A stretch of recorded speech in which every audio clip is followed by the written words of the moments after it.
Chapter 1. The Trial, Part 1. All rise. The Court of the Second Judicial Criminal Division is now in session. The Honorable Judge Leopold Watkins III presiding, the bailiff shouted.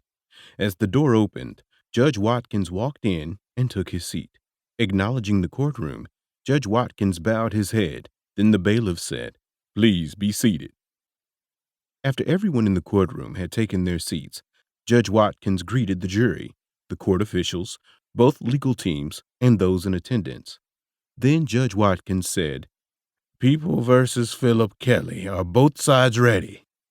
"Yes, Your Honor, we're ready. However, I can't say the same for the defense," the district attorney snickered. "Your Honor, the defense is most definitely ready. I'm not sure what my learned friend is trying to imply, but I'm more than prepared to prove my client's innocence." "Mr. Montgomery, please proceed," exclaimed Judge Watkins. "Thank you, Your Honor. The people call Philip Kelly to the stand," the district attorney proclaimed. As Philip walked to the stand, the bailiff told him to put his left hand on the Bible and to raise his right hand, and asked Philip to repeat after him. After being affirmed, Philip took his seat on the stand. Then the district attorney said, "Mr. Kelly, state your full name for the court, as well as your age and your occupation before and after your father's demise."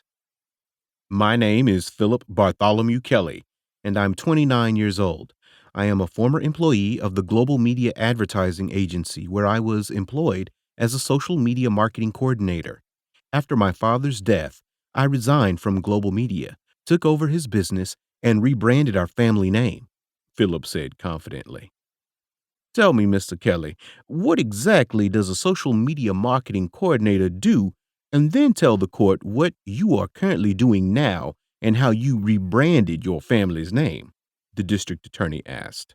"Well, a social media marketing coordinator is an agent who is responsible for studying the latest trends in the social media world and developing new innovative strategies for social media outlets. The main purpose is to increase sales through feedback and create a unique marketing tool for clients based on the latest trends," Phillips stated. Adjusting his glasses, the district attorney said, "Interesting. Please continue, Mr. Kelly. Tell us how you rebranded your family name." "Mr. Montgomery, as you're aware, my father died a year ago, and after his passing, I took over his business and reinvented it and made it into something I can truly be proud of." "And what is that, Mr. Kelly? Please do tell," the district attorney asked. "I sold all my father's assets for capital and combined it with the financial inheritance that I received from his death and opened a jazz club. In addition to opening improv, I've hired a few ex-cons to give them a second chance and help reform them, thus making their transition back into society smoother," Phillips said. "Very admirable, Mr. Kelly. One might even say you're a saint for trying to rehabilitate gangsters, drug dealers, murderers, and con artists." "Objection, Your Honor. Mr. Montgomery is trying to paint an unfair observation of my client's intentions to the jury," Phillips' lawyer shouted. "I'm simply clarifying the facts, Your Honor. Mr. Kelly just stated he hired ex-cons. All I did is say who those ex-cons are," declared Mr. Montgomery. "Overruled," exclaimed Judge Watkins as he slammed his gavel and directed Mr. Montgomery to continue. "Thank you, Your Honor. Mr. Kelly, the counsel is suggesting that I'm painting an unfair picture of your jazz club personnel. All I'm trying to do is distinguish the difference between you and your father. Your father had thugs and murderers working for him, and now you have ex-cons working for you," District Attorney exclaimed. Aggravated by the district attorney's comparison, Philip shouted, "I'm helping ex-cons turn over a new leaf. There's a big difference. What I'm doing and what my father did, we're different. Based on most of your responses, one would conclude that you weren't happy with your father's lifestyle. May I ask, were you and your father close?" Mr. Montgomery asked. "My father and I didn't see eye to eye. I didn't agree with his lifestyle," Philip said, but before he could finish answering the question, the district attorney shouted, "Speak up, Mr. Kelly, so the jury could hear what you're saying." "I said no, I didn't agree with my father's lifestyle, nor did we get along," Philip exclaimed. "Why didn't you and your father get along?" Mr. Montgomery asked. "Like I said before, we're different. My dad wanted me to follow in his footsteps in a life of crime, but I'm not like him. That was a bitter disappointment to my father. We hardly spoke, Philip said, with a bit of sadness in his voice. It's interesting that you said you and your father hardly spoke, your words. But Mr. Kelly, before you were arrested, the detectives reported that you were on the phone talking to an unknown person, a person whom you hid the identity of at that time. But thanks to some good policeman work, we know the person you were talking to on the phone was, in fact, your father, Gerard Kelly, Mr. Montgomery exclaimed.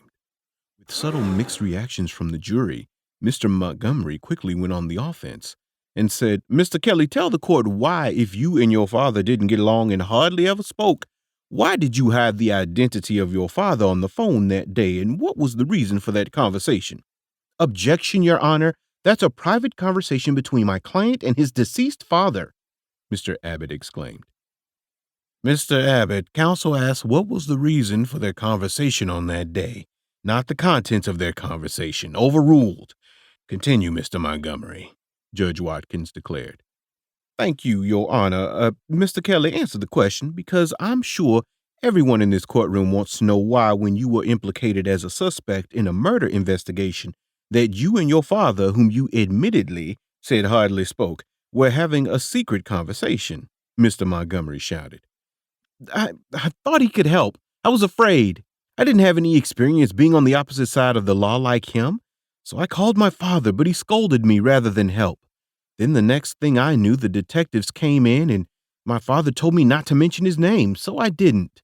He said it would make things worse, and it did, Phillips stated. The apple doesn't fall far from the tree, Mr. Kelly. Your father is a murderer, and so are you. You wanted Daddy to help you clean up your mess. That's why you're going to jail, because you murdered Mikhail Artest and Nicholas Sheffield. Plus, you are an accessory to the murder of Andrea O'Brien. Objection, shouted Phillips' attorney. I'll withdraw, Your Honor. In fact, I have no further questions at this time, but his presence might be needed at a later date for collaboration purposes, the district attorney sneered. Mr. Abbott, your witness, exclaimed Judge Watkins. Thank you, Your Honor. Mr. Kelly said you opened a jazz club named Improv and that you hired a few ex-cons. Can you please tell the court about your jazz club and why you decided to hire ex-cons? Certainly, Mr. Abbott.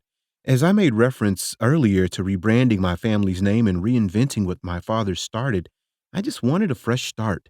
And since my father had such a negative effect on society, I wanted to do the opposite and give back. So as I pondered for weeks, how do I give back? The only thing that came to me repeatedly was to give a second chance through music. Thus, improv was born.